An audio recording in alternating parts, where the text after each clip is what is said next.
very tempted. I would get I'll see what I'm doing. Maybe sneak in, I go, and then when that first station's fun, okay, it ought to be my house, so I'll do that.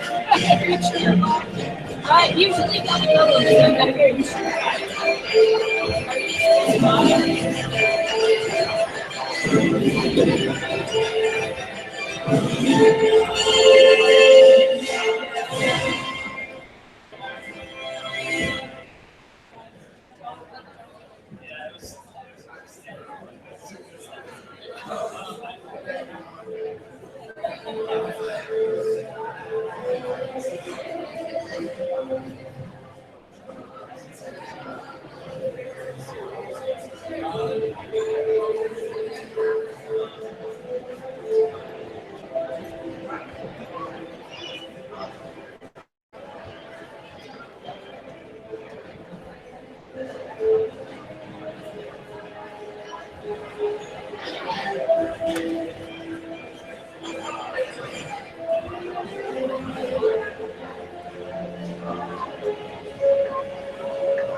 Even though they're from Finland, we're going to need your assistance. You will have that sign.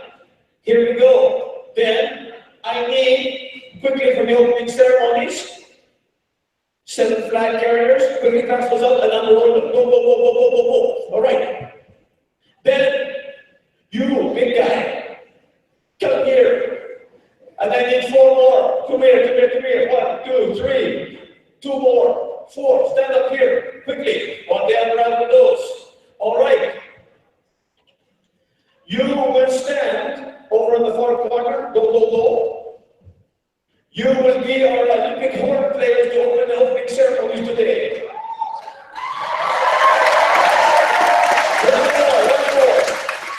One more from him, sinking. Okay, are you all ready? Face out this way, stay nice and close together. Look like you know what you're doing. Hold with 2 hands. Look official, and when it's time, I will point to you, and I say, horn players, please the opening. You're going this up, down, up, and then I'll give you a big do. You have to blow the horn. Ready? Horns up and go. Do.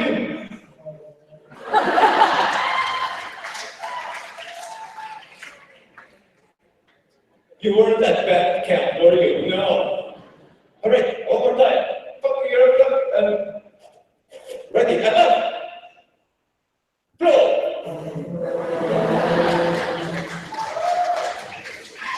Go, Eskimos, go. Okay, stand up. Look at this. When I point to you, you'll be ready. Then, flags. Starting with Greece will lead us in. But go over there. Go all the way to the end. Go. Followed by the Olympic flag. Go. Followed by Canada. Who's hosting? Yes, Canada. And then we have Jamaica. And we'll go Sweden first, yes. How come she has one chair? And then, of course, Germany and Rio and Jamaica. Go. Hurry. All right. And then Helsinki. Who's holding that up? Go ahead, take that over there. Now, here's what you're going to do. You're going to go over there to the plug-in, but wait till I tell you. You see the orange one?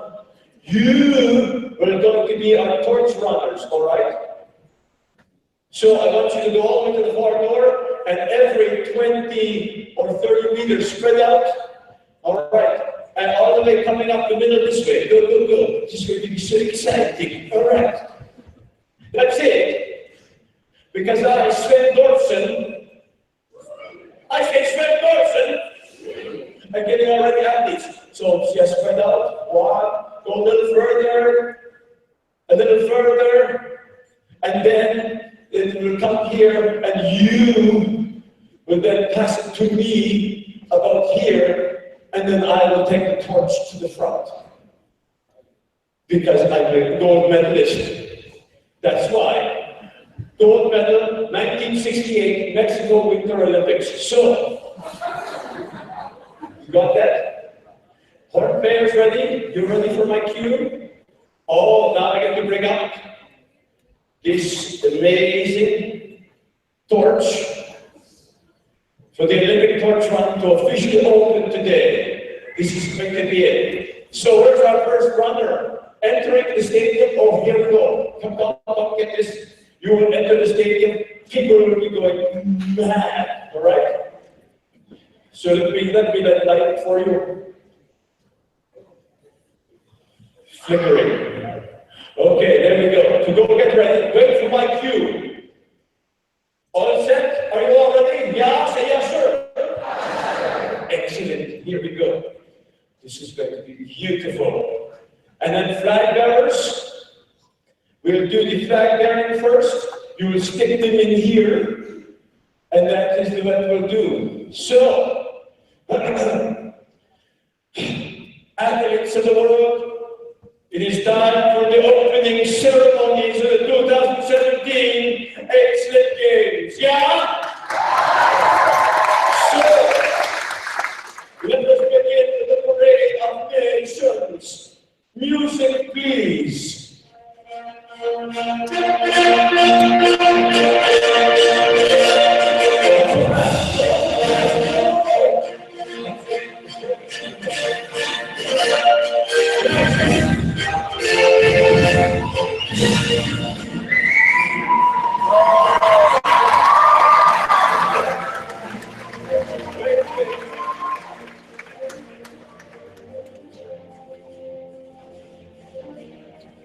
Shake them in here. And then go back to your seats, like you know what you're doing.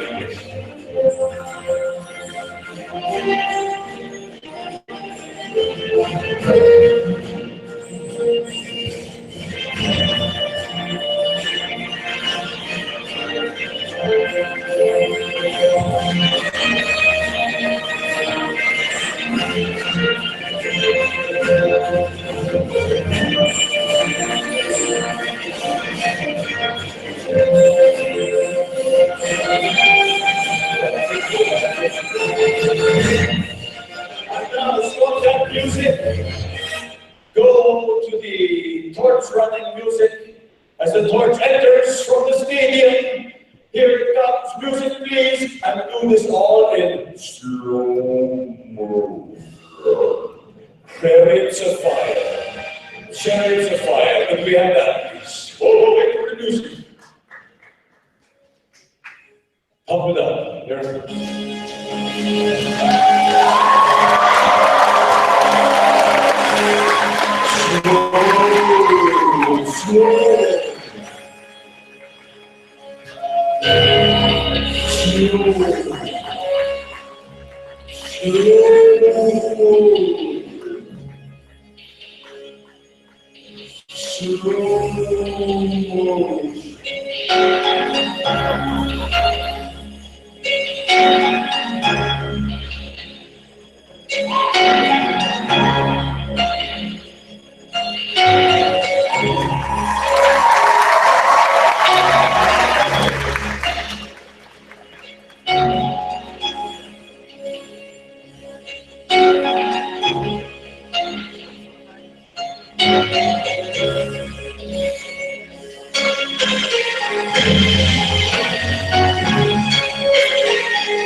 The sound of the trumpets declare is officially open. Trumpets up and blow.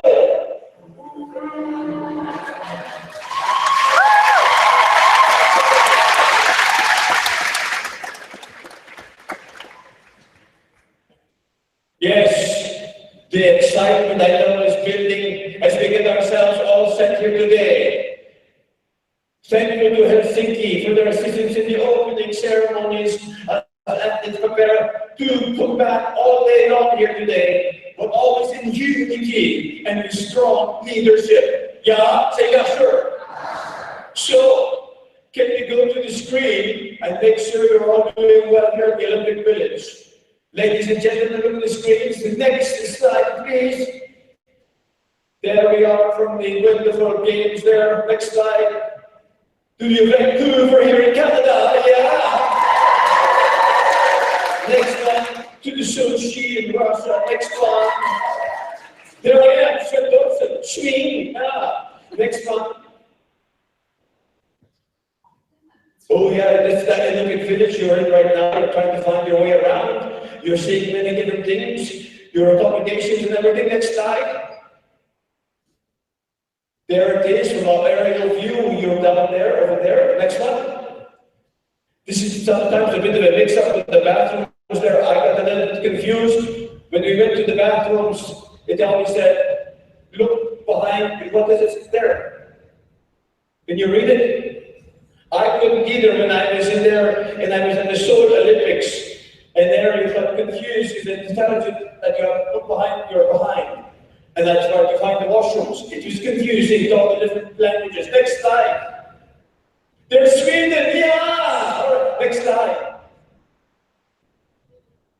There's the associated, look at every Olympics has their own type of, they have their own type of mascots. Next slide. I don't know what Mach was. I don't know what that even was in Vancouver. Next slide. You have to look at all these guys. Different type of ones. Next slide. I think these guys would be better to have them as the mascots. Yeah? Say yes, sir. Next slide. The salt pump is always a favorite one to have. Maybe it's a little bit less expensive. Next slide. Of course, there's great Canadian athletes. Yes! Next slide. Look at that. There he is. He was a great, inspirational story. A wonderful story. Next slide. Oh, I'm sitting walking with me. Yes. Next slide. Oh, and of course, Conor McSavior. Yes, there he is. Here, continues to the next Olympics. Next slide. There's the two-man luge, yes, which I was a winner in. Next slide. And then down here for the new games that are coming up next month. Next slide. Look at the training here. Paris figure skating takes lots of control. Next slide. There it is. You see her concentration. Take a close up of concentration. Next slide. Yes, look at that. Next slide. There's also some new events coming next time where we're going to be doing some two big. Next slide. And some hot dog eating contest. Next slide. This is also nosebleed ball. That's going to be at one produced. Next slide. This is go sumo ski jumping will be coming up. You'll enjoy that one. Next slide. That these guys should just be shot for wearing those. Next slide. Now, listen, athletes. This is very important. We don't want to be using the roids. Stay off the roids. Look at their results before and after. That is scary. Next slide. Look at this guy. Overdoing is dangerous. No roids. Say no to roids. Next slide. You leave crumbs around, your dog gets infected too. So watch it. Next slide. Look at that Arnold Schwarzenegger, all melted. Yeah. So, and next slide. We're going to celebrate here at Target tonight. Yeah? But today, we're going to work quietly. We make our ways. We can have a wonderful games today. I need though to make sure all athletes are prepared physically. So everybody, quickly stand up, stand up, stand up. Hands by the side. It's time to do this Swedish warm-up, so we don't pull anything. Do we have my wonderful Swedish warm-up music for I do yes.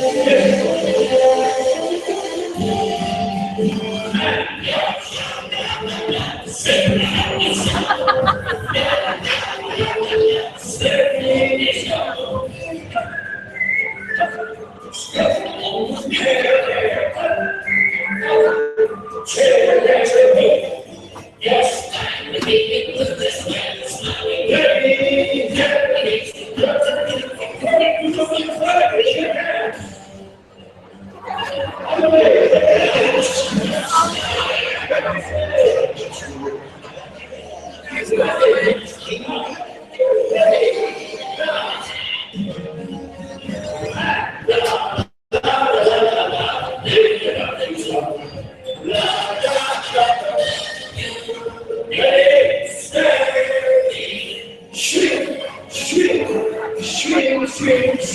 Yes!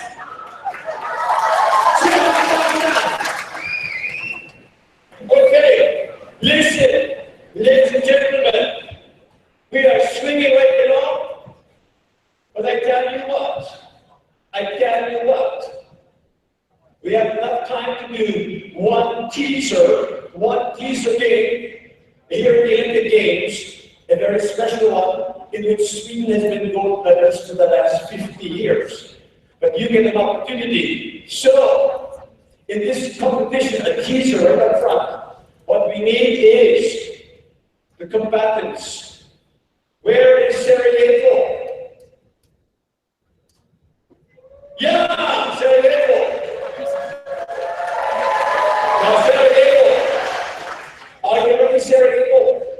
I need you to send me 8 of your toughest athletes. 8. Hurry. Come on. Go.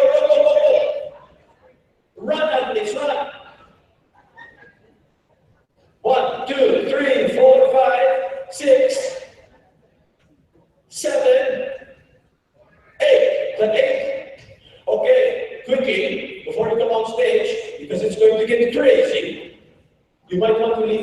glasses off to the side and take your hats off and put them over there for right now.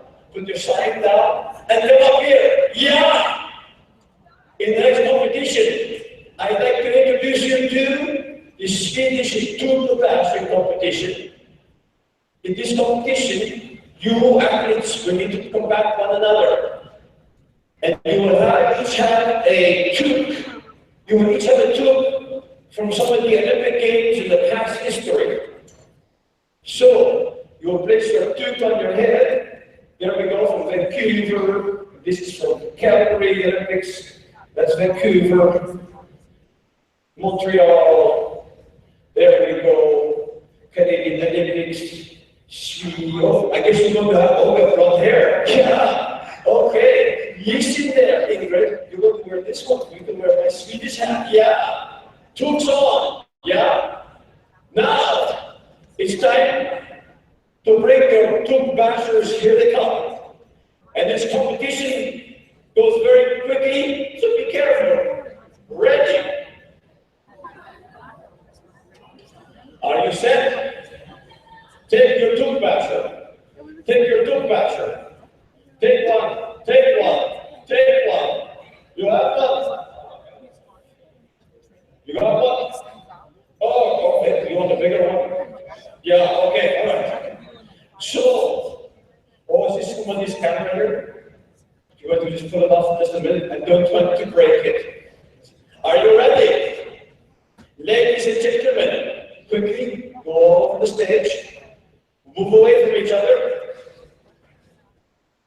You have to have 2 hands on your tube whacker, 2 hands.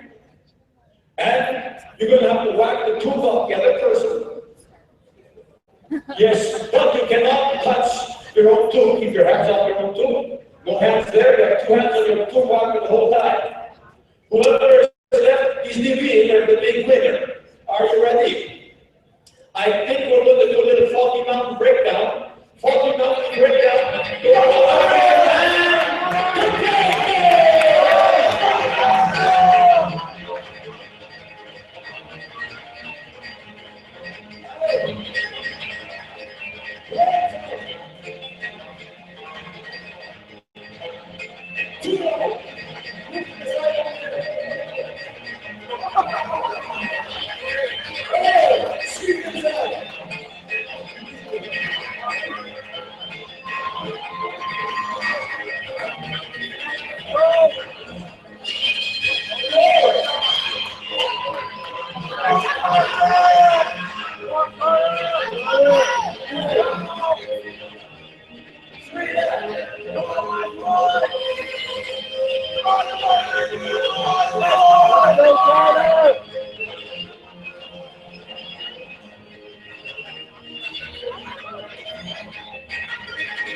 same qualities and characteristics for great leadership. But what makes a great athlete? The heart of an Olympian. What is that? It makes us tick. Quickly on the screen, next slide. The heart of an Olympian, 7 qualities. Next one, these are for life, not just for competing. Everyone always has passion, desire, and enthusiasm. Yeah? Yes, sir. Next one, courage to succeed. More so, you have the courage to fail. Very important, the courage to fail. Because you got to get back up and do it again. Any athlete you know has lost sport, they have won. And then slowly turn it around and keep on going. Next one. Internal motivation and self-direction. They do it, yeah, that's right. Be excellent, and then you commit to it. You commit to excellence. Next slide. Discipline, consistency, organization. You people are about all of that. Yeah, so yes, sir. Next one. Being focused.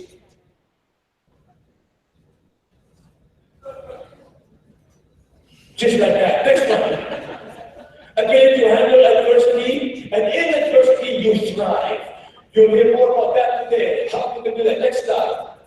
And again, in fingerprinting, so you get it, is you get passion, desire, enthusiasm. Enthusiasm.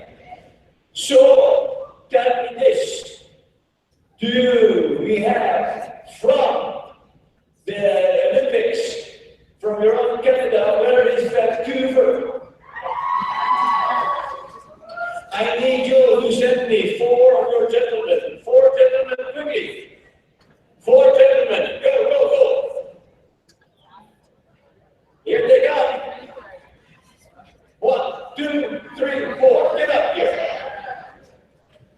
Ladies and gentlemen, as I gather together for our second day competition, here we go. Gentlemen, come over here.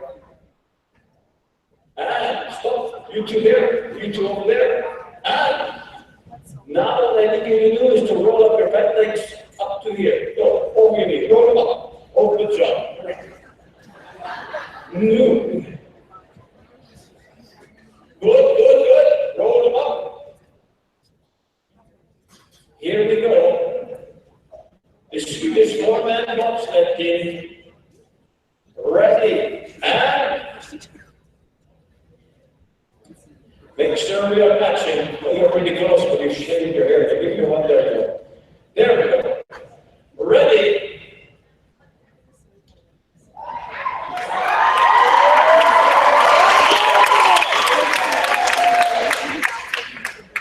On the backs in the front. Oh, you thrust up Phil. Okay. All right. Standing across like this. Like this, right? We're going to perform for your benefit to kick off our day a beautiful traditional Swedish frozen river dance. As we host the Olympics, you will watch our competitive footwork. You will see the footwork work here in our dogs. We all have tight buttons, tighter. Tight. And then we'll do all the nice work from down here. And then we're smiling up here, and we really work it, all right? So, hands by your side, tight buttons, and then the frozen river dance for your entertainment in the Olympic opening. Music, please, top it up.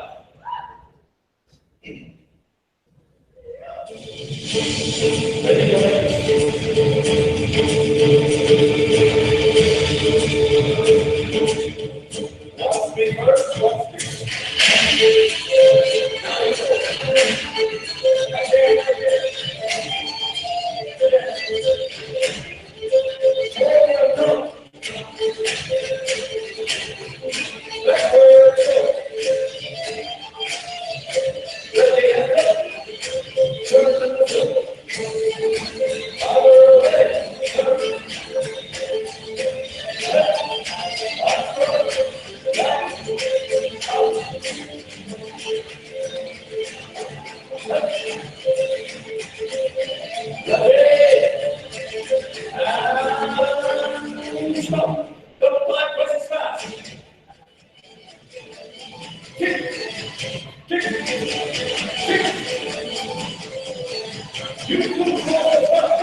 So, I think it's time, without any further residue, to continue.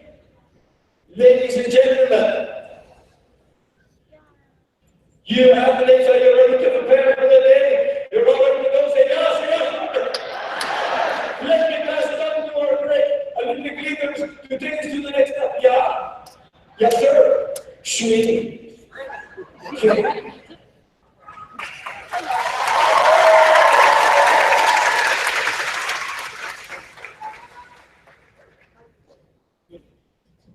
We would like to extend a huge thank you to 1,000 voices, faces, and at least 12 legs. Mr. Gary Sherwood, everybody.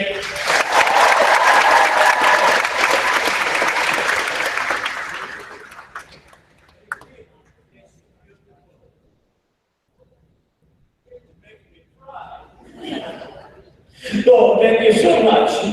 I'm getting misty. Okay.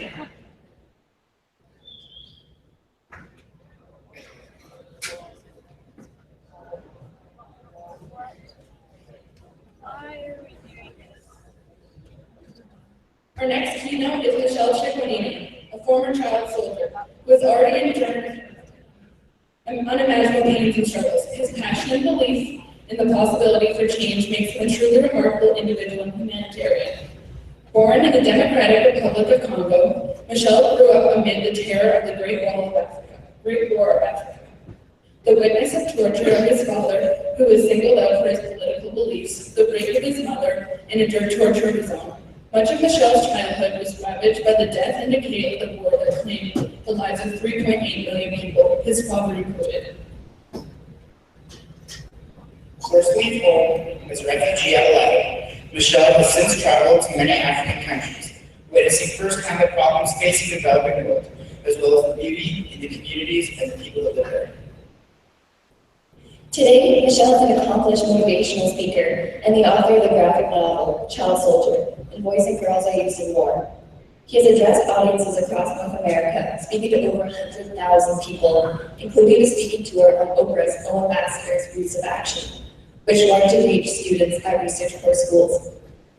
Sharing his personal story, Michelle has captured the attention of national media, including CBC, CTV, and major daily newspapers, as he inspires people to believe in their ability to create change. Please give a warm welcome to Michelle Ciccolini.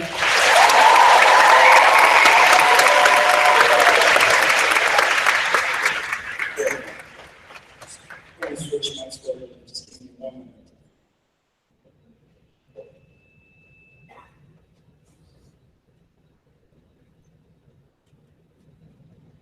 Perfect. Amazing. How are you guys doing this morning? How are you guys doing this morning? First of all, I'm incredibly honored and humbled to be with you here this morning. I don't have as much energy as we just had this morning, but I'll try my best. Now, before I start, I just wanted to thank a few people who have been incredible in making this day happen. So every time I name someone, please give them a huge round of applause, because they've had an incredible time and really a lot of energy to set up this day for all of you guys today. So first of all, I just wanted to thank LCHS for hosting us in this lovely gym. Please give them a huge round of applause.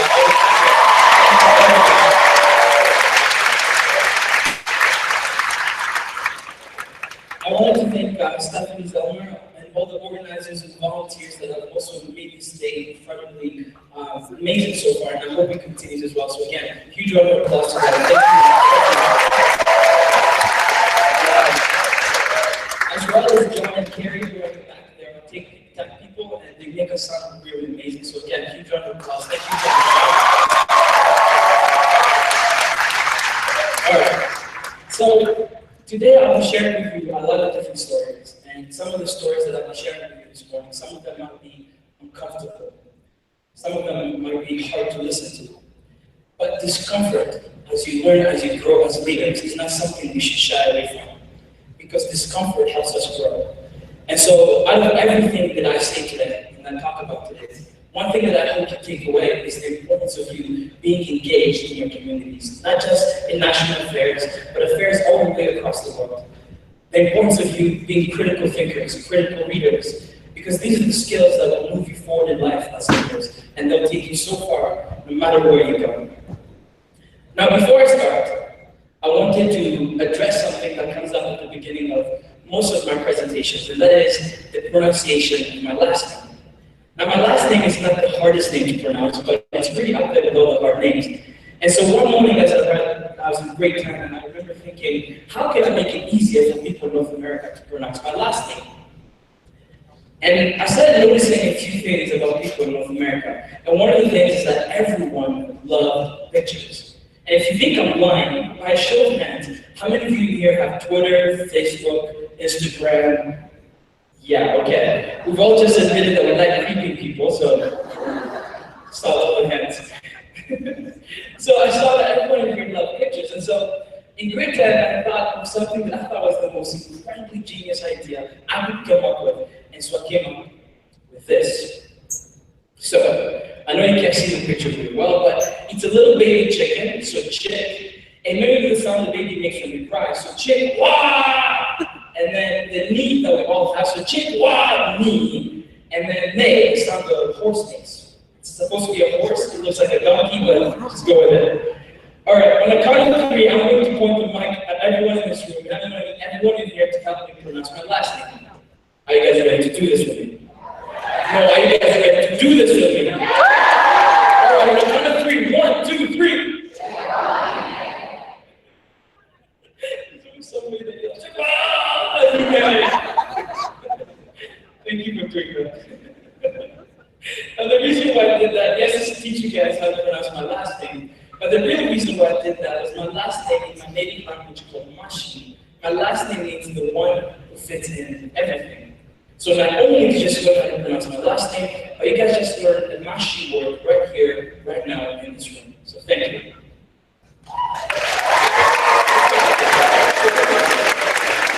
So as you can tell, yes, I come from the continent of Africa, and the continent of Africa is an incredibly massive and diverse continent. And the stories that I'll be telling you today in no way, shape, or form represent the whole continent of Africa. They're just my story traveling through this incredibly diverse continent. And to give you an idea of how massive this continent is, if you were to actually try to understand the actual size of the continent of Africa, you'd have to fit the United States, China, Eastern Europe, Western Europe, Japan, all into this massive continent that is Africa. It's huge. And so when I came to Canada a few years ago, I was about 16 years old when I arrived in Canada. I remember going to high school for the very first time. And I don't know if you guys all remember your grade 9 year. Some of you have been grade 9 as well. When you're so nervous your first day of school, you have no idea what to do. I had a little bit of a different anxiety because I had never been to a high school in Canada. I didn't know what to expect, didn't know what to wear, so I wore my favorite African shirt.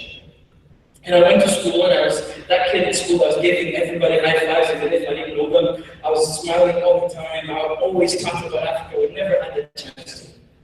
And in high school, I started to collect a lot of different names. And some of the names that my friends gave me was something, names like Africa.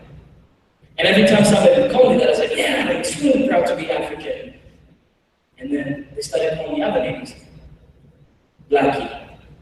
And every time somebody told me Blackie, I was like, yeah, I'm extremely proud to be black. Fast forward in grade 10. A friend of mine comes up to me, going to a Catholic high school, so we wore uniform. And every Friday we'd have something called dress up day, WW you'd get $2 if you donated to a charity. And so on dress up day, one Friday, I came in wearing my favorite African shirt again, and my friend pulled me aside. And he looked at me and said, you know the names that they were giving you are not really positive names. They're bullying you. And so I took a step back.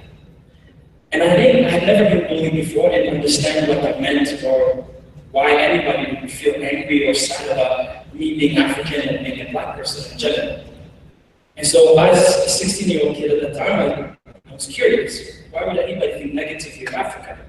So I went back to my friend and I asked him, well, how do I fit into Canadian high schools? How do I become like all of you? And he said, well, in North America, every black person loves hip-hop. So you have to love hip-hop. And on dress-up day, you have to come in and look like this guy. And I looked at the guy, and I laughed just like all of you. And then I looked at him and I felt a little bit sad. Because in high school, my high school at least, black people were synonymous with this image. They knew nothing about Congo, about where I was from. And this was the first time when I realized that I was going to be an academic, like I was going to go to school and love school in the very first place. Because as I was being bullied in high school, rather than feeling angry and sad or depressed and anything in that way, I became curious about why people bully each other. 16 years old, I became curious and I started to ask questions and started to do research about why people bully each other and why people have this image of Africa in the very first place. So in grade 10, I started watching a lot of news. I started reading a lot of newspapers, just trying to find where people were getting this image of Africa. And there were two things that I noticed as I watched the news. The first image of Africa that a lot of people get to see, and they talk about every single time, are images like these. These are images of poverty, and I'm sure you've seen some of them before. This is a picture of a slum in East Africa in a country called Kenya, in a city called Nairobi, and there's a slum, one of the largest slums in the world called Kibera. And in Kibera, there are people that live there that have no money, that some of them have not eaten for days. And some of the homes that you see on the screen are made out of plastic bags and paper that people just scrounge around to put something together so they can live. So poverty is very real on the continent of Africa. Poverty is real even here in Canada. The second way that I noticed of Africa was being talked about was through conflict, war, violence, people dying. And the picture that you see on the screen right now is the picture of a woman whose house has just been bombed behind her, and this picture was taken in the town where I was born. All these things are very real on the continent of Africa.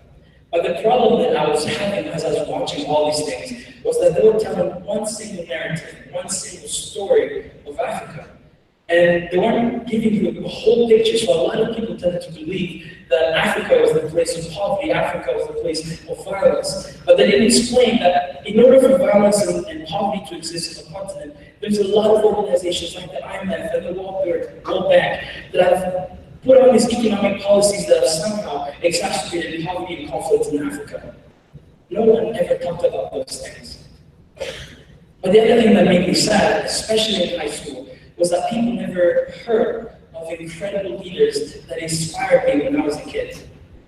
Leaders like Patrice Lumumba, who was the first president of Congo and was the reason why Congo got its independence after being colonized. People like Kwame Nkrumah, one of the very first president of a country called Ghana in West Africa. And this guy, Thomas Sankara, who was the president of a country called Burkina Faso, which in their native language means the land of upright men. And there's three leaders that you see on the screen inspired me every single day because they had this one single ideology called Pan-Africanism. And Pan-Africanism meant having solidarity between African people, creating goods and services on the continent of Africa and selling them across the world.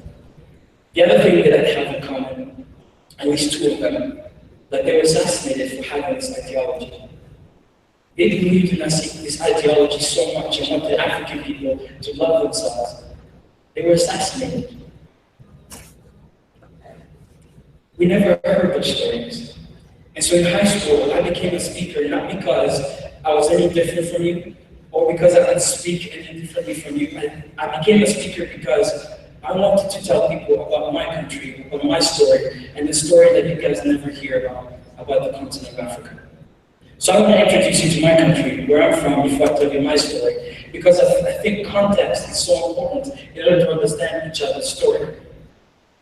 I was born in a country called the Democratic Republic of Congo, as was said in the introduction. It's a country in Central Africa.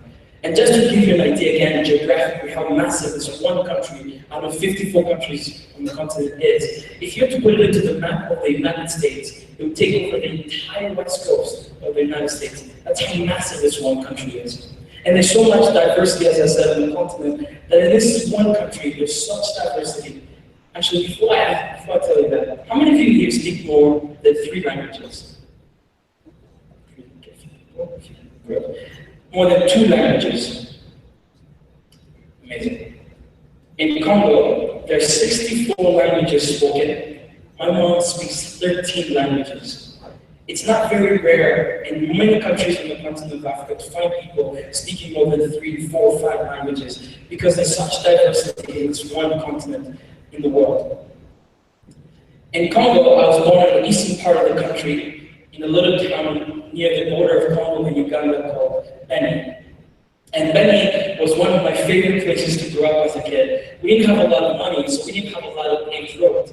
And one of the things that I was so happy and shocked me when I arrived in Canada the very first time was seeing how many paved highways there were. Because in Beni, being such a small town, didn't have money. We only had one highway that went through my town. And when it rained, a lot of the trucks would get stuck. So trucks that brought in food or medicine would get stuck, similar to what you see on the screen. And as a kid, one of the best things that I used to love was running to these trucks after they got stuck and pretending I was the driver, and then the drivers would chase me into the trucks.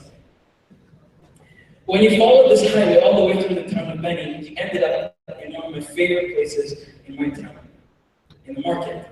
And if you guys never travel, get the opportunity to travel anywhere else around the world, I urge you to go to the markets because the markets tell us so much about the communities. Now, the reason why I love this market is there are these women that would wear these colorful clothes that would say Jesus is the life garment, and then go up and down the market with bananas on top of their head all day, screaming, "Banana mia moja, banana mia moja," which in my native language is Swahili means bananas for $1, bananas for $1. And then a little further into the market, to the right, your left, you can't see them, but there were these old men that would sit there all day talking about politics every single minute they could find. And if you made the mistake of passing a little close by their feet, they did something so random that instead of me telling you what they did, I'm going to teach you. So I need everyone in here to stand up. And if you can't stand, that's okay. Once you're up, I need you to put your right hand up in the air. Once your right hand is up in the air, I need you to look around and find 3 people next to you. Once you find them, I need you to go down and give them the best high five you've ever given in your entire life. And when you're done, I need you to get your seat.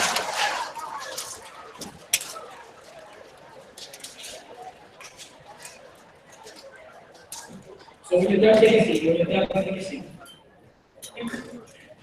Okay. So these old men would sit around talking about politics every single minute they could find. And if you made the mistake of passing close by their feet, they just jumped out of their stool with their right hand up in the air, they give you a high five, and if you forgot or you didn't know they were supposed to give them a high five, guess where the hand would go? In your face. So they slap you not knowing they're supposed to give them a high five. Now, random stories like this happen every single day in this market. And I used to love going every single morning before I went into class, sitting on the side and watching people getting slapped by these old men who not knowing what they're supposed to do. It was my favorite thing as a child. The other thing that I loved as a kid growing up in my time of Beni was my father. And I'll talk a little bit about him, but the reason why I loved my father so much was he used to come in with a lot of different cars. He loved cars. And I loved cars as a kid. So this picture, I put it in here just because it was one of the very first time my father ever came in with a very different car. It's called an Audi, it's a German car. The very first time I came in with it, we were the only people in my town that ever had this car. So this picture was taken when I was 3 years old. And my father had just arrived, and I was pretending that I was the bodyguard. I didn't even give my dad a hug or welcome. I was just, this picture was taken after I was throwing stones at the kids in the back. I don't know if you can see them, but there are kids in the back that were looking at the car, and I was chasing them because I thought them looking at the car was going to make the car really dirty. For some reason. The other thing that I loved as a child growing up in Benin was playing soccer. Here it's called soccer in Congo, and in many parts of the world it's called football. I loved playing soccer, not just because the game was this fun game that I could play with friends, but because in Benin at that time, we didn't have a sports check, we didn't have a Nike store, so we couldn't go and buy a soccer ball. So on a Friday afternoon, what we would do is we'd go all around Benin, looking in garbages, looking for plastic bags and papers. We'd grab the papers, we'd make them into a round ball. We'd grab the plastic bags, wrap them over these papers. We'd grab any rope that we could find, rope it around this ball, and we'd come up with this. And that was our soccer ball. And so the reason why I loved soccer so much was not because it was a fun game to play, but because on a Friday afternoon, I spent it with my friends looking in garbages for plastic bags and paper. So on a Saturday morning, I would go and play my favorite game. I loved growing up in Benin. I loved growing up in that town. And much more than watching people getting slapped and playing soccer, the one thing that I loved about growing up in my town, like many of you growing up in your towns as well, was my family. And so I want to introduce you to my family. This is my father. His name is Mamazani Chikwanine. He was a human rights activist. He was an engineer and electrician. He knew Kung Fu, played soccer, did so many things. I have no idea where he learned it from. But what you don't see in this picture, we only have 2 pictures of him left, is his height. My father was 7 feet. He was 250 pounds. Please do not ask me where my height went. I can't tell you. I don't know. This is my dad again. He's to my right. To your left, he's the one wearing the glasses. This is when he was 17, and these are some of his human rights colleagues that he used to work with. He loved standing up for some reason. How are these people doing in the first place? She's about 5'5". Her name is Chita Alonso, and I think that's where I got my height from. It's so short. And the little boy that you see in the picture, that's a little Michelle. No Oz, I know it's cute. And the reason why I love my mom so much, she was and still is this incredibly entrepreneurial woman. So she used to get these beautiful clothing. One of them she's wearing called Clippings, and these very colorful clothes. Some of them you can see in this picture as well. But the reason why I put this picture is in the bottom picture. My mom is sitting on a stool, my dad is sitting on the floor in order for the photographer to fit them both in one lens.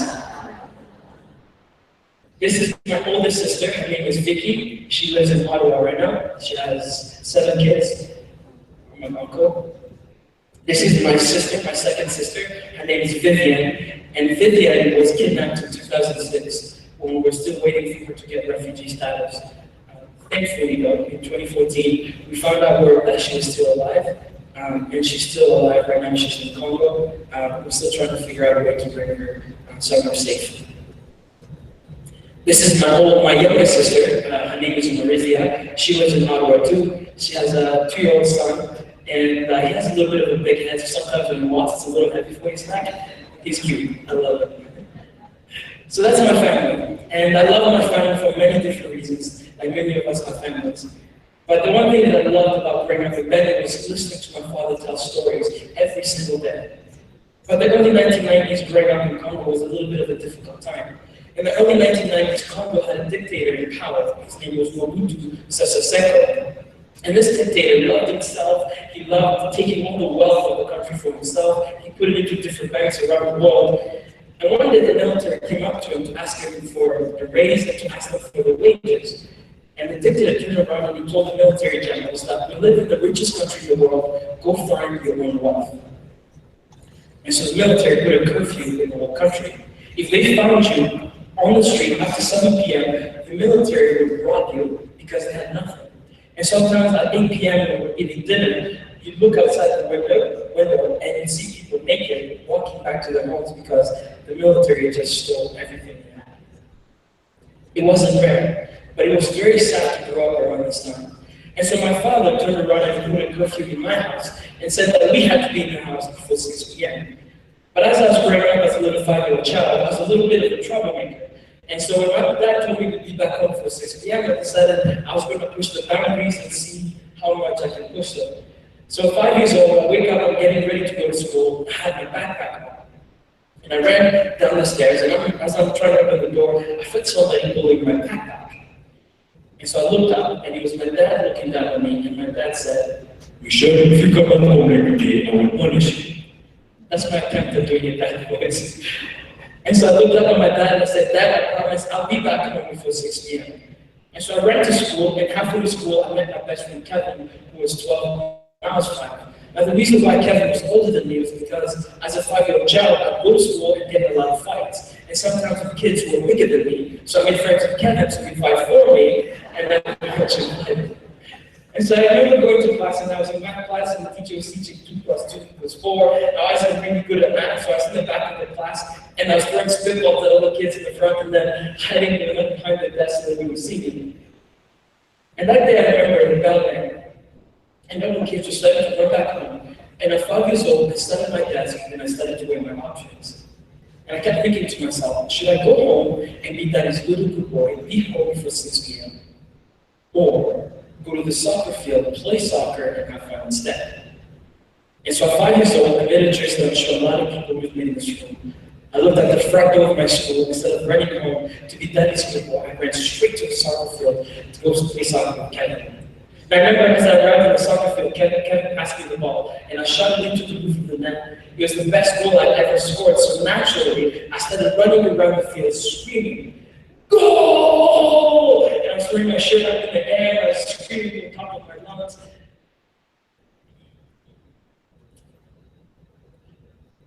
But the more I ran, the more I started to see what was happening. And across the field, I saw a group of army trucks racing towards where we were playing. I looked up at Kevin and I asked him why the soldiers were coming towards us. And Kevin looked at me and he said that they're probably coming to watch us play soccer, so I shouldn't pay attention to them. And so I believed Kevin. I thought he's older than me, so I turned around and I went to kick the ball back into the net. But as I was turning around, I heard a gunshot going off in the background. And I looked across the field and I saw one of my friends dropping to the ground. Now, when we were children, we were always told, when you hear a gunshot, you always drop to the ground, so I thought that's exactly what my friend was doing. Except I found out later that my friend was shot and killed. And as I was lying in the grass, I was waiting for something to happen. Somehow could run away or anything. But eventually I heard a voice say, "Get up!" And so I got up and I started to look around the field, and I was trying to see Kevin, I was trying to see anybody familiar that I could see. And all across the field, I could see all my friends with their heads bowed down and they were crying. And so I ran over to the rebel commander and I begged him that he should let us go home, that we needed to be home before 7 p.m. And they just kept on laughing at us. And they grabbed all the kids, they hit me with a gun in the back of my head, and I passed out. The next time that I remember waking up was in the back of a truck on a bumpy road. And as I'm trying to find consciousness and looking around to see if there's anyone, I could notice, again, they were all just soldiers with AK-47.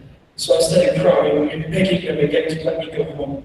But again, every time I opened my mouth, they just kept on laughing. Then after driving for so long on this bumpy road, we eventually stopped and we were told to get out.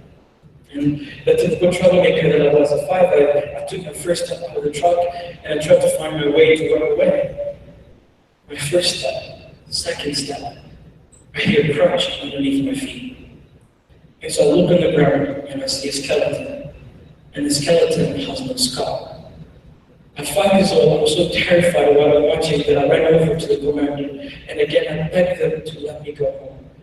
And they just keep on laughing. So they grab the kids and they start giving us numbers.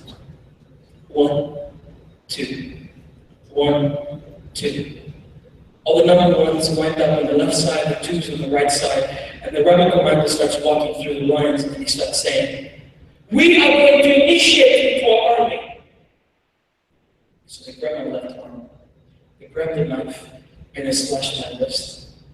As I start to bleed, they take a substance called brown, which is a mixture of cocaine and gunpowder, and then rub this into the wound so I go crazy. They put a bandage over my mouth, and they told me to put my hands up. As I do, I dropped an AK-47 in my hand, but the gun is so heavy, I couldn't lift it, I just dropped it on the ground. The same rebel soldier comes behind me, he grabs the gun, grabs my finger, puts it on the trigger. They blindfold me, and they start yelling at me, "Shoot! Shoot!" So I pulled the trigger. My hand shook, and I dropped the gun on the ground. The same rebel soldier comes behind me, he takes off the blindfold, and I look at my right hand. My right hand was shaking. There was blood dripping from it. I look at my shirt.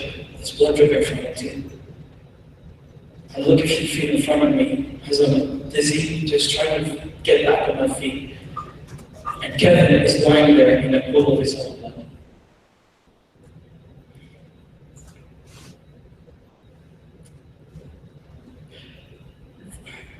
At 5 years old, I was forced to kill my best friend as a way of being initiated into an army. And at first, I never thought Kevin had died. In fact, I remember thinking that Kevin was probably doing what we were told when we were kids, lying on the ground waiting for the sounds to stop. And so I ran over to Kevin and I started shaking him to wake him up. Kevin isn't moving. And I shake him again. I yell at him to wake up and he isn't moving. So I turn him around. I see just blood flowing from him. His eyes are still open, and they're tears. The rebel commander comes behind me and he grabs my shoulder and said, "You killed your best friend now, your family will never take you back. We are your only family." And for 2 weeks, I was trained to be a soldier. I was trained to put a gun together, to open it, all of this, when I was 5. After 2 weeks of training, we were told that there was a village nearby, and they put us into a truck. And they told us that this village had food and gun supplies that we needed, so we drove for hours to this village. When we arrived there, the rebel commander got all the kids together, and all the younger kids were put at the very front. And the idea was that when they put younger children at the front, nobody would shoot them because they're kids. And so we started walking towards the village. But somehow, I don't know what got into me, I decided to fake my death. And so I lie in the grass, pretending that I was dead, and everybody keeps walking past me. And I lay there hoping that somehow no one would notice me, and I waited for hours until finally I woke up and started looking around just to see if anybody was near me or noticing me. And I looked across to my right and I saw a clearing of trees. And I took a deep breath and I ran towards the clearing as fast as I could. And for 3 days and 3 nights I ran through a jungle, having no idea where I was going. But somehow, miraculously, I ended up in a town called Denver, where I ended up meeting a man who reunited me back with my family. And that's how I was able to stand here in front of you today. There's not a day that goes by that I don't think of Kevin, of how lucky that I was to be given the number 1 and I was the number 2. It could have been Kevin who was standing here in front of you today, but he isn't. And somehow I was lucky to be here. And I know most of you are very sad to hear that story. And I don't tell that story because it's easy or because I want you to feel sad for me or to feel pity for me. But I tell this story because it's very real. And it's real for 250,000 child soldiers that fight in the many conflicts that go on around the world. And the reason why a lot of child soldiers are being used in a lot of conflicts is because, 1, children are very easy to manipulate. And the second one is because in the world today, there's a lot of gun manufacturers that create these guns that are very light weapons that are easily carried by children. And some of the countries that are so passionate about children's rights, that scream and encourage people to respect children's rights, happen to be the same countries that sell these light weapons. And Canada and the United States are included in these countries. And so I want to end the use of child soldiers.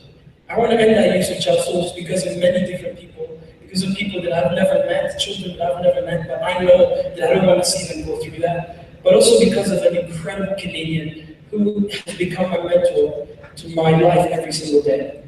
How many of you recognize this man? Some of you do. He's a great Canadian hero. His name is General Romeo Dallaire. And General Romeo Dallaire was in charge of the Rwandese peacekeeping mission during the Rwandese genocide in 1994. As the general, he asked the United Nations to give them a few soldiers to stop the genocide so people wouldn't die, and they failed him. And during the genocide, he saw some things that no human should ever be able to see, and it was broken when he came back to Canada. But he has dedicated the rest of his life to stop the use of child soldiers. And through his organization called Child Soldiers Initiative at Dalhousie University, they came up with this research that said one of the first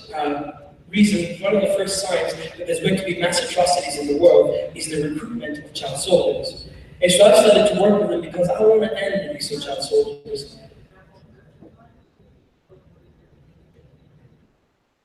I want to end the use of child soldiers. But most importantly, I want to end the issue of child soldiers because of two incredible people in my life who have inspired me every single day of my life and have taught me lessons that I want to leave with you guys today. And that's my mom and my dad. My mom and my dad taught me about having courage, which was talked about this morning. To be a great leader, it takes a lot of courage. And asking questions, the pursuit of knowledge. These are two things that my father left for me that I want to leave with you guys today. And so I want to talk about courage, first of all, and overcoming fear. Overcoming fear is something that I learned from my father, who, as a human rights activist, was one of the very first people to link the war in the Congo where I was recruited as a child soldier with this issue of conflict minerals. So in Congo has this mineral called coltan, which is a mixture of cobalt and tantalum, which is put in our phones and lithium batteries. And Congo is one of the only countries in the world that has it. But in the international news, when the war in Congo was going on, everybody was saying this is an example of African people killing themselves. And so every morning, my father and I would listen to the BBC radio, and we'd hear all these people talking about how Africans love killing themselves. And my father, who was a human rights activist, decided that he wanted to educate people about what the reality of the war in Congo was. And so he started to do research. He wrote articles. He tried to speak on the news. And every time my father would speak, my father was attacked. And so one morning, as we were listening to the BBC, I was about 10 years old, I asked my dad if he wasn't afraid of dying. To which my father replied that everyone at some point will die, but the most important thing that we have to be worried about as human beings is the legacy that we leave for our family, our community, and the world, because that's what defines us at the end of the day. He wasn't afraid. And when I think of fear, overcoming fear, and I think of courage, I think of one of the world's greatest heroes, and one of my greatest heroes, Nelson Mandela, who once said that having courage and overcoming fear, courage is not the absence of fear, but the triumph over it. And that a brave man is not a man who is not afraid, but a man who conquers their fear. And when I think of courage and overcoming fear, I think of my mom, who ended up helping my whole family escape to a refugee camp where we were given a plastic tent similar to the one you see on the screen. The reason why we ended up here was my father, being a human rights activist, being attacked constantly. He was eventually kidnapped and he was tortured for 7 months. When he was let go, my family had to leave. So my mom led my whole family. My dad couldn't walk all the way to a refugee camp in northern Uganda in a place called Kulu. And I was very sad living in this refugee camp because it's one of the difficult things that you have to go through every single day. And so I empathized with the plight of refugees because I was a refugee not so very long ago. We had no mattress, so we had a mat that my mom had made out of grass with her own hands. We had no pillows, we had her flip-flops and she put her clothes on top of them, and those are our pillows. We didn't have the menu for our food, so we had no choice. It's not as if we go to a Burger King or Subway and demand what we wanted. We only ate cornmeal and beef from January until December, and that was it. But it wasn't all sad. In fact, my cousin Thierry, who was living in this refugee camp as well, used to go into other people's tents and he'd steal their magazines. And in these magazines, they would talk about this place called North America. And he said that in this place called North America, they clean the streets every single day, that in fact, you could walk on the streets with white socks and they would never get dirty. That in this place called North America, there was a man named Michael Jordan. He was so tall in fact, that he was paid $30 million to throw a ball in a basket. A ball in a basket. When my cousin told me that, I remember running into the tent and I grabbed the basket, I put it on the ground, I grabbed the little ball that we had made out of papers, and I threw it in there and I said, there is no way that you can tell me that a man would stand there looking at another man, throw a ball in the basket, take out $30 million and give it to them. No way can that exist. I said, no, seriously, in fact, in this place called North America, people pay hundreds and hundreds of dollars to go down to this park to see this big mouse with big ears. And I looked at my cousin again and I said, you have to be lying, because we have mice running around our tents every single morning, and I have never seen anyone from North America come down to our tents with hundreds of dollars to throw them at the mice to see them running around. Why would anybody in the red mind ever do such a thing? And he said, no, seriously, these big guys exist. Now, after living in this refugee camp for 5 years, my family and I were given a one-way ticket to come to Canada. But to get that ticket was not easy. And one of the most amazing things that I learned about becoming a leader, as I said, as I learned it from my mom. My mom was 5'5". She was this tiny woman, and she would walk for 3 hours every single day, Monday to Friday, to go to the United Nations High Commissioner for Refugees office. In one of the most dangerous streets for women, my mom sacrificed, and courageously enough, so we could get an opportunity to get out of the war and the refugee camp we're living in. I would not be standing here in front of you today if it wasn't for the courage that my mom showed. And so for all of you people in here who want to be incredible leaders, whether it's in your home, your school, your community, whatever it is that you want to do, it takes a lot of courage to be a leader. It takes a lot of courage to stand out. And I learned that if my mom can do that, and she can give me an opportunity to stand here in front of you today, imagine the things that you can do with the privilege that we have living in Canada. The last lesson that I learned from my family that I want to leave with you guys today is the pursuit of knowledge. The pursuit of knowledge for me means being able to ask critical questions, to think and question the things that you think are true in your own life. And I learned this from my dad again because of my little sister Marisia. My little sister Marisia used to use her left hand to eat. But in Congo, using your left hand to eat is offensive because most people eat on one plate. And when you go for number 2, you use your left hand and water to wash yourself because most people either can't afford toilet paper.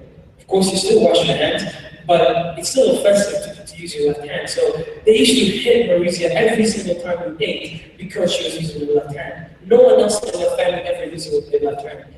And my dad never understood why Marisia used her left hand, so he asked one of his friend, who was a professor in Belgium, to send him a book on people that use their left hand. And even though he warned against forcing someone to use their right hand with their left hand because it'll slow down their growth and it'll slow down their development. From that day onward, my father questioned his own cultural understanding, and he hit anyone who dared touch Marisia. And in that moment, and to this very day, I learned that sometimes you might think that something is true, but you have to think very quickly to ask yourself, is it really? And thinking and asking questions are some of the most amazing lessons you're ever going to have as a leader moving forward. Now, before I leave you, I want to leave you with one last story. And this story I tell because despite how hard it is for me to stand up here and tell you some of the most heartful and heartbreaking moments in my life, I tell the stories because of my father. Because in February 19, 2001, I was still coming back from a UN-sponsored school in the refugee camp in Uganda. And normally when you come out of school, you end up and you knock on the gate to this refugee camp. It's a compound, it's almost like a jail, really. You can't leave, you can only come in at certain times, you're only allowed to go out at certain times. You have no choice in this place. So I knocked on the gate after school, hoping somebody would open the door, but nobody did. And I knocked again as loud as I could, and no one opened the door, so I decided to jump the fence. As I'm in the compound, I see across it, I see my mother and my little sister Marisia on the ground, and they're in tears. And so I went to my mom, and I hugged my mom, and I asked her why she's crying, and she doesn't answer me. She just points to the door. So I enter the door of a little tent. I get in, and my dad is sitting on the mat, my mom had made of grass. And my dad is crying. My dad, again, to remind you, 7 feet, 250 pounds. I had never seen my father cry, and that was the very first time I'd seen him cry. I was 12 years old. And so I ran over to my dad, and I gave my dad a hug, and I'm asking him why he's crying. And my dad is breathing heavily. And so I hug him, can I give you water? He just stops me, he grabs hold of my hands. He looks at me in the eyes, and he said, never forget the stories that I told you when you were a child. Never forget where you're from. Never forget your language. Never forget who you are. But most important of all, never forget that great men and great women all throughout history have never been described by their money nor their success, but rather by their heart and what they do for others. And that's the message that I want to leave with you guys as leaders. Empathy. Empathy is what distinguishes great leaders from leaders who just want to be leaders. So I stand here in front of you today, not because I'm any different from you, not because I was chosen, but because of this one man who died when I was 12 years old in my hands. Because he decided to stand up and speak out when no one else could. When everyone thought Congolese people are killing themselves, he decided to tell the truth, despite how difficult it was. And I stand here in front of you today as an example of his legacy. So my question to you today is, what kind of legacy do you want to leave for your community, for your family, and for the world? Thank you very much for having me here this morning.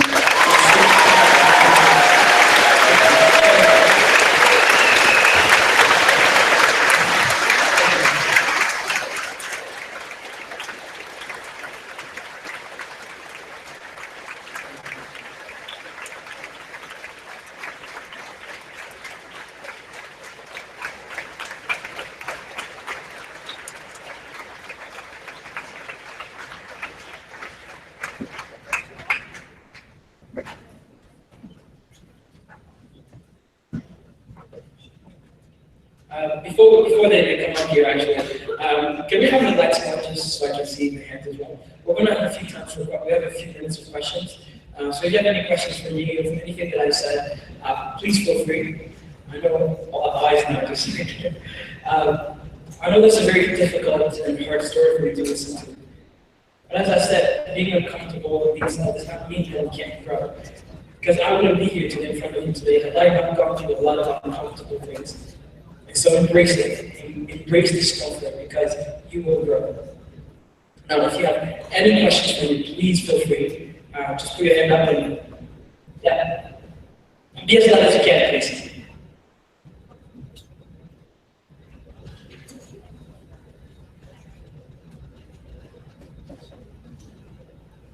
So how did I deal with the stress of going through a lot of the discomfort and circumstances that I went through? It took a long period of time. I won't lie and say me being on one stage like I am today is easy. Overcoming struggle, overcoming adversity takes a lot of time, and it's a very personal thing. There isn't one lesson or one thing that I can say that this is the magic, this is how you can do it too and overcome. It's a very personal journey, but it takes a lot of self-reflection. It took a lot of tears to be able to stand up and tell that story. And it's still very difficult. It's not an easy thing to do. But I think having people that inspire me, like my father and my mother, and all the stories that I told you, continue to show me that there's nothing that you can't achieve if you put your mind to it. Yeah. Do I go back to Congo often? No, unfortunately, I haven't been back to Congo. So I left when I was 11 years old. I haven't been back. Part of the reason why I haven't gone back is because we live in a very tech world now. There's a lot of demand for technology. The demand for technology, unfortunately, means a lot of war in Congo, right? People are trying to get hold of it. And so the war has been going on in Congo for a long period of time. And I haven't gone back because a lot of the rebel soldiers that plotted to kill my father are still in power, and they hate my dad for writing articles and so being one of the first people to talk about conflict minerals. And so I haven't gone back because of that. However, I have gone back on the continent multiple times. I was in Rwanda, in Tanzania, I was in Kenya for a little time, and I was doing research for school. So I traveled back to the continent, but I haven't been back to the Congo, but I do hope to go back one day. Yeah. I'll come back to you. Let's get other questions. Okay. If I could give one piece of advice to someone going through struggles, what would it be? Reflect. Reflect, read, write. That's the only way I can tell you. Yeah. Because honestly, there isn't. I know a lot of people say this is what will give you. I personally don't think there's one way of overcoming struggles. We all have different ways of dealing with it. But reading, reflecting, and actually having people that inspire you will take you so far in life. Yeah. Yep. Yes. Yes. I'm going to tell you. Second question. So first question, how old am I? Second question is my mom in Canada. First question, I am 29 years old. Second question, yes, my mom is in Ottawa. She lives in, as I said, she lives in Ottawa right now with my oldest sister Vicky, my younger sister Marisa, and I have 9 nieces and nephews now. And my oldest niece has a daughter now, so yeah, I have a big family. Yeah, yes.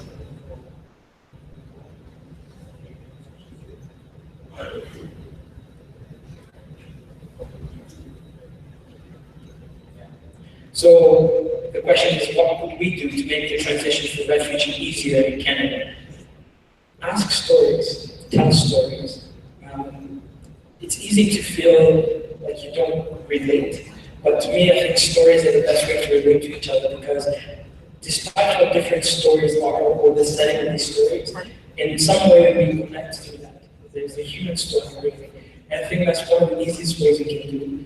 Relate. And one of the other things I think that a lot of people don't understand is somehow is this belief that refugees come to Canada for free. I didn't come to Canada for free. We came to Canada in 2004, and we owed $15,000 for being born here, so for visas, and you have to pay off. After a year, there's an interest rate that kicks in. And so on a bill that came a year after we arrived, we ate a cookie at the Canadian Embassy when we were doing an interview. I had to do an expensive 5-year interview process. And there was a chocolate chip cookie, 3 water bottles that we had drank, and all come on the bill. So you have to pay them back. And a lot of refugees come to Canada. Imagine being in debt right as you arrive. It's very difficult. So if there's opportunities either to employ them or whatever it is, it makes it so much easier, the transition so much easier to arrive and be integrated into Canada. I'm here from you today as very proof of that. Yeah, one question, I'm going to go back up. Yeah. Okay.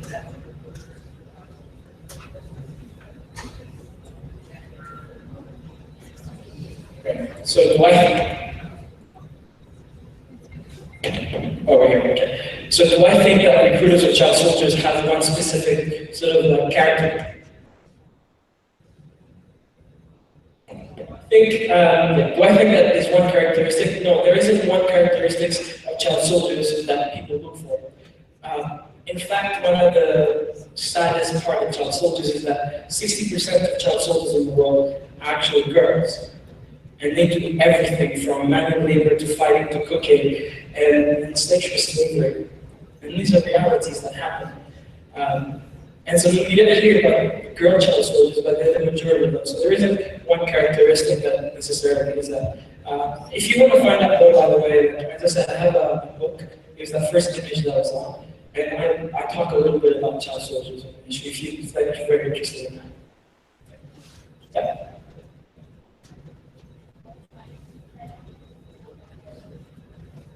So when I first came to Canada, did I tell anyone my story?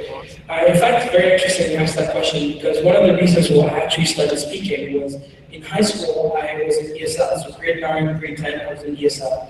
The mid of grade 10, I was put into the regular English classes. And so my first day of English classes was I went to a new school, I changed schools.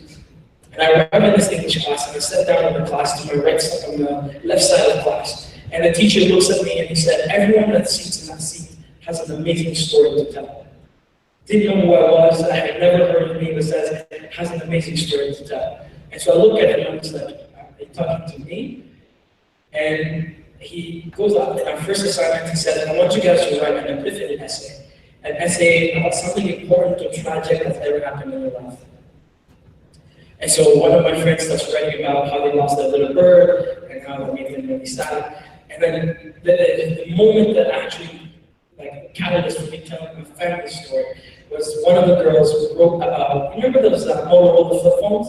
The Motorola Razor? So she wanted a pink Motorola Razor on her birthday. They accidentally got her a black Motorola Razor. So in her epiphany essay, she wrote about why parents need to listen to their children and give them what they want because that will make them successful in school. And I'm listening to her like explaining the story to her friends, and I was so taken back. I was like, wow, like, I want that black and white world first of all. And then secondly, I remember thinking, my father died because he was trying to tell people about the war in Congo being about millions and cell phones and electronics, and they don't know any of this story. And that was the moment where I actually wrote the epiphany essay on my father's work. And that was the very first time I didn't tell my story, but I told my family's story. Yeah. Okay, one more here. Yeah. Did I speak English at all before I came to Canada? No. So actually, when I first came to Canada, so 2004, I spoke broken English with a British accent. The reason why that happened was Uganda, where I lived as a refugee, was colonized by Britain. And Britain, you know, has a lot of TV shows in Uganda. So when I lived as a refugee in northern Uganda in Gulu, I would make friends with kids all across the city. And one of the friends that I made friends with, his name was Mubarak. He opened the window at night when his family was watching TV, just a little window where I could see what they were watching. And I would watch things like Coronation Street. There was the WWE, back then it was called WWF. And so I came to Canada with broken English, with a British accent, with my vocabulary from Coronation Street and the WWE. So, but then, of course, as I've lived in Canada a few years, like 12 years now, I've learned English. So, yeah.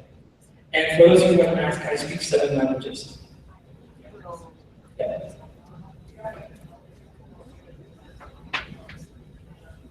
So did I have help when I first arrived in Canada? The good thing about coming to Canada as a refugee through the Canadian sponsorship program is that the government supports you for a year, but after a year you're left on your own, so like, you have to figure it out. And then so when I first arrived, the first year was easy. Not easy, it wasn't easy at all, but it was easier when somebody's like, you know, you have to go get your papers from this office and somebody would meet you. And then the second year, it's like, you're on your own, figure it out. My mom couldn't speak English, I was speaking broken English, and somehow we navigated through. But because I was going to school, my high school, I went to a Catholic high school called St. Pat's in Ottawa. They were incredibly helpful, and they were the reason why I speak today truly is because of that school. Yeah. So we have one question in the back. Okay, we have one question over there. Yeah. What are the 7 languages that I speak? So I speak Kiswahili, which is my first language. So if you've ever seen The Lion King, there's a little monkey called Rafiki. So Rafiki is actually means friend in Kiswahili. So that's my first language. It's the most widely spoken language on the continent of Africa. So Kiswahili, I speak Mashi, which is my ancestral language. I speak Lingala because there are 4 official languages in Congo. Lingala is one of them, so you have to speak it. I speak Luganda.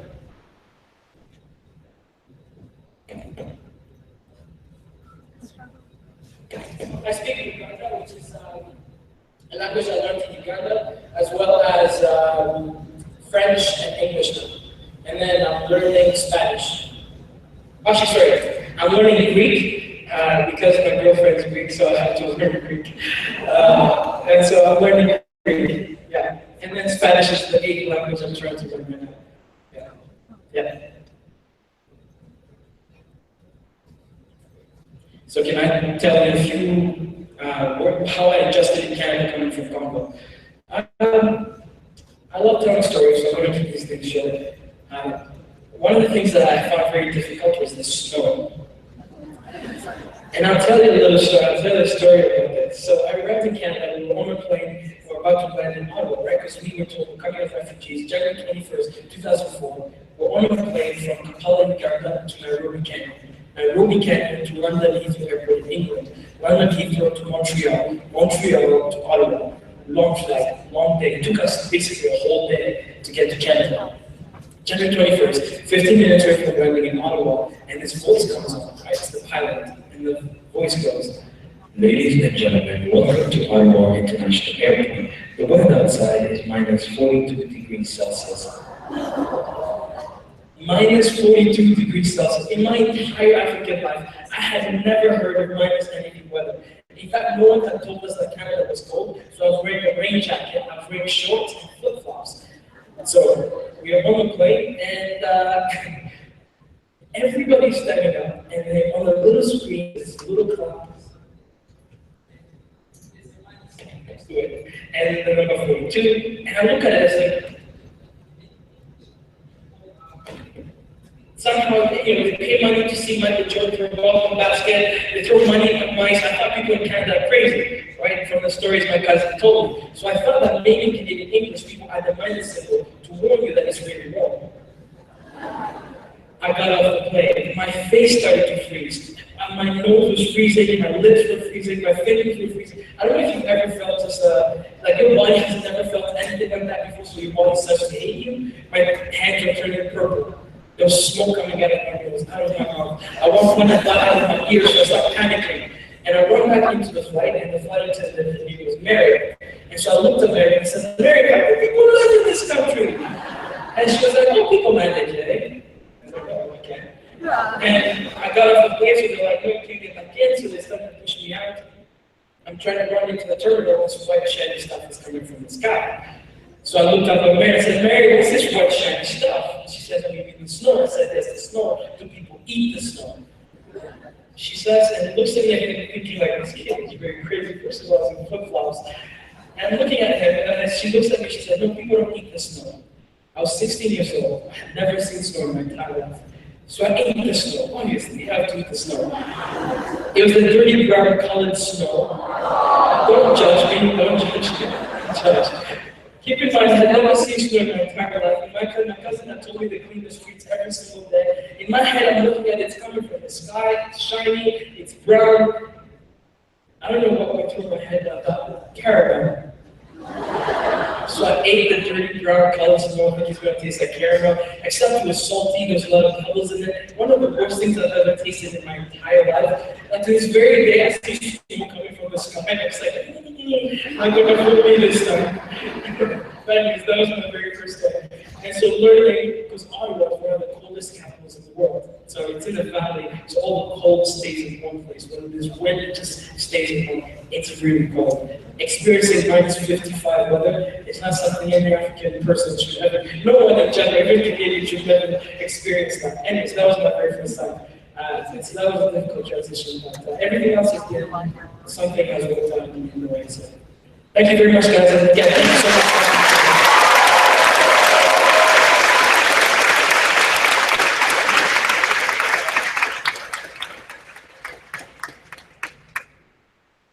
Thank you, Michelle. That was a very powerful presentation.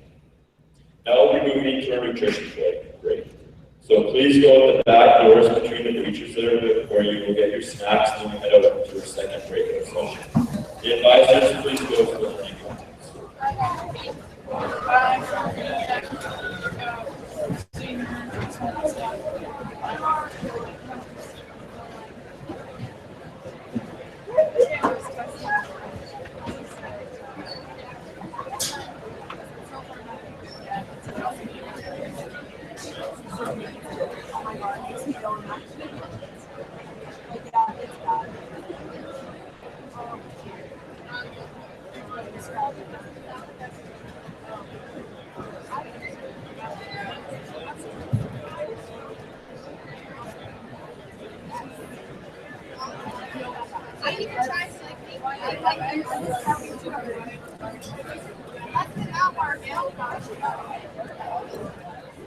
It also like